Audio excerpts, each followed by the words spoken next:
Ay, sus Mariosep. Kamukha. Nanay mo to? Eh, may nakita mong matanda kanina. Oo. O, yan. Yan ang Sino? po yan.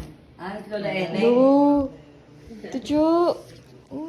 Nakikita mong multo mo, tatagal ng patay. Ano ba yun? Okay lang yun. Ini-welcome ka lang. Mm. Ba't ang papanday niya na kayo? Kamukha mo si daddy, ma. Ano na si Daddy? Yan yung may lola namin kamukha ni IJ. Ayun yung lolo. Oh. Ayun.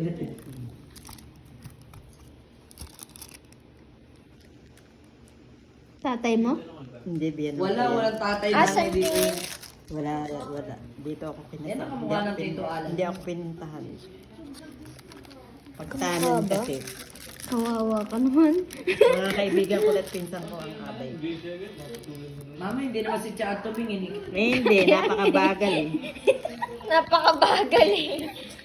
Bilisan mo naman kasi. Wait lang kasi, tinitignan ko pa nga ng maigi. Yan yung matanda na yun, nandun sa labas oh. Yung lalaki. Oh, yun oh. Ha?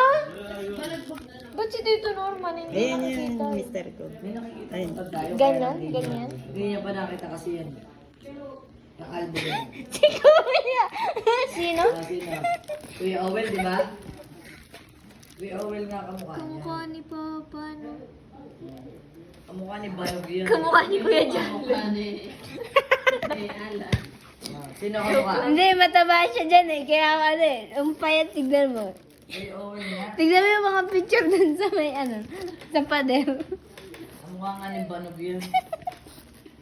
Katawa niya. Sino kamukha?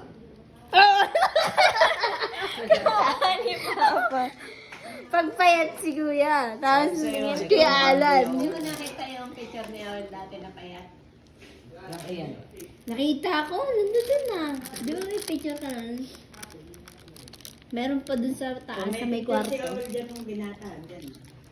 Meron pa dun. Minsan nga, karga pa si Cover. Owen eh. Ang tuwa siya, nakita niya si Banog. Tignan mo. Yun nga. Magpayat, di ba? Pero nung Parang si Papa kinasal sa ibang babae. Hindi kay Mama. Sa iba pala. Eh, na, yan yung kasal nila eh. O, tingnan mo. May itsura na si Banog dyan. Hindi mo alam, Tiwene, ginamit na picture frame ni Oo. Mama. Tignan mo ko natingin. Orasan. Alam ko, orasan. Masama daw yan. Hindi, eto nga, ito, kukwento ko sa istorya niya. Yung orasan na yan, doon nakalagay yan. Yung orasan na yan, kung anong oras huminto yan, yun yung oras na namatay ang papa. Yan yun. Ay, kanakot mo naman ako. Ay, kaya pala maniwala. Kaya nga ang ginawang frame yan eh. Tignan mo, Isha. 6:30 huminto yan, 6:30 namatay ang papa. Saktong-sakto naman nung nasira, ano. Tanda-tanda ko yun. Hindi, tanda-tanda ko nga yun yung oras na yan. Kaya hindi ko rin tinapon yan. Grabe naman. Tumutunog pa yan. Kaya alam ko pagkamatay na parang kasi di ba ako makakasama. Tapos Ano bata pa mo nakita mo picture? Huminto siya. Kalimutan ko na itsura. Ang lakas ng dugo ni Lolo.